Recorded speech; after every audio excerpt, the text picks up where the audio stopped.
ایک خاتون نے مجھے کہا کہ میرے میاں سے طلاق ہو گئی, میں اپنے بچے لے کے شارٹ ہو رہی ہوں. میں نے کہا آپ کو بچے لے کے شارٹ ہونے کی اجازت؟ بولو بھائی.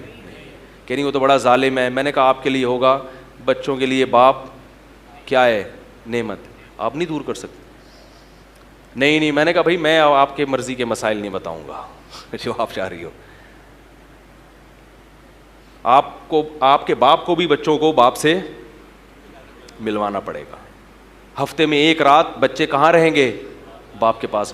اور باپ سے میں نے کہا خرچہ تمہارے باپ کو بھی دینا پڑے گا خرچہ تمہارے باپ کو بھی دینا پڑے گا. خرچہ تم دو گے ساری زندگی, جب تک بیٹیوں کی شادی نہیں ہو جاتی اور بچے بالغ نہیں ہوتے یا کمانا نہیں شروع کر دیتے, اس وقت تک تم دو گے. لیکن تمہاری بیوی بچوں کو ملانے سے روک.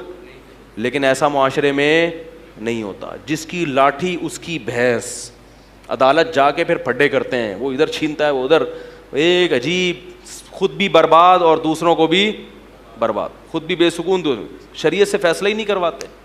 جو کرواتے ہیں وہ ایسے بھی کیسز آئے ہیں, انہوں نے کہا ہم عدالت نہیں جائیں گے مفتی صاحب, کہ کسی عالم کے, میرے پاس بھی آئے ہیں بعض لوگ, مالی جھگڑے تھے ان کے, الحمدللہ بڑے آرام سے بیٹھ کے حل ہو گئے, کوئی پھڈا نہیں ہوا, بڑے آرام سے بیٹھ کے حل ہو گئے.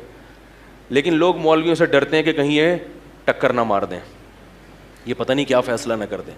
تو یاد رکھو, جب حق کی تلاش میں ہو تو پھر یہ نہ دیکھا کرو کہ میرے حق میں فیصلہ ہوگا یا میرے خلاف فیصلہ ہوگا. اور علماء کی ایک عجیب بات ہے, وہ یہ بھی بتا دیتے ہیں کہ اصل کیا ہے اس میں ہے بھائی, اصل کیا ہے, اور یہ بھی بتا دیتے ہیں کہ اس اصل کا آپ کے حق میں فیصلہ ہوگا نہیں, کیونکہ آپ کے پاس گواہ نہیں ہے. اس لیے بہتر یہی ہے.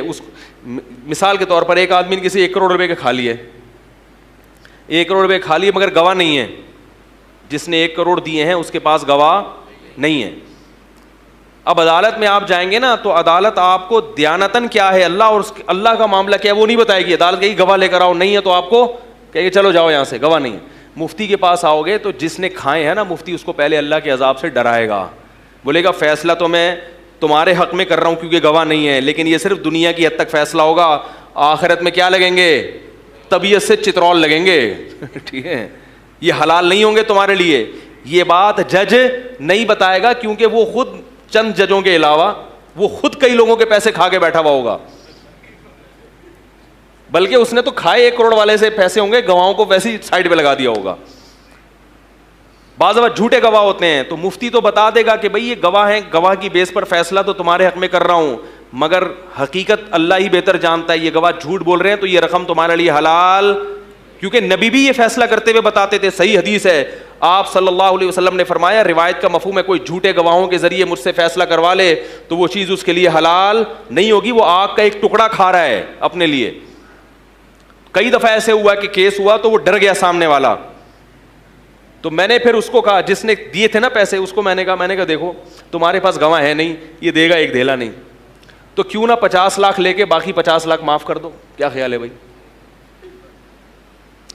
ملنے والا تو تمہیں دھیلے گا بھی نہیں ہے کیونکہ گواہی نہیں ہے تمہارے پاس. اس کو تو میں نے کہا ہم نے ڈرا دیا, ہم نے بول دیا بھائی پورے دو, لیکن اگر نہیں دے گا تو کوئی بھی کچھ, کہ ہمیں کیا پتا تم سچ بول رہے ہو. اس کو ہم نے کہا بھائی دیکھ, اگر وہ 50 لاکھ لے کے باقی 50 لاکھ معاف کر دے تو کم از کم 50 تو تیرے لیے حلال ہو جائیں گے نا کیا خیال ہے اس پہ؟ کیونکہ وہ بھی مسلمان ہے, ڈرتا ہے, تو کیا ہوتا ہے پھر, کوئی ایک دھیلا بھی خرچ نہیں ہوتا اور فیصلہ آرام سے ہو جاتا ہے, اور مولوی صاحب کو بھی ثواب کے علاوہ کچھ بھی نہیں ملتا. سمجھ میں آ رہی ہے بات؟ مولوی صاحب کو ثواب کے علاوہ ان فیصلوں میں, بولو بھائی, کچھ بھی نہیں ملتا. یہ بھی آپ کو بتا رہا ہوں, ہمارے اس میں کوئی ذاتی مفاد نہیں ہوتا. جبکہ عدالت میں لاکھوں روپے خرچ ہوتے ہیں, گالی گلوچ الگ, ہاتھ میں پھر بھی بولو بھائی کچھ نہیں آتا. تو ہمارے پاس اسلام ہے, غیر مسلموں کے پاس اسلام نہیں. ہمارے پاس لا ہے اللہ کی طرف سے نازل کردہ, اس لا کی روشنی میں ہم فیصلہ کروا سکتے ہیں. ان کے پاس کوئی آسمانی قانون نہیں ہے, اور قانون ہیں تو غلط ہیں جو انہوں نے بنائے ہوئے ہیں, بہت سے قوانین غلط ہیں.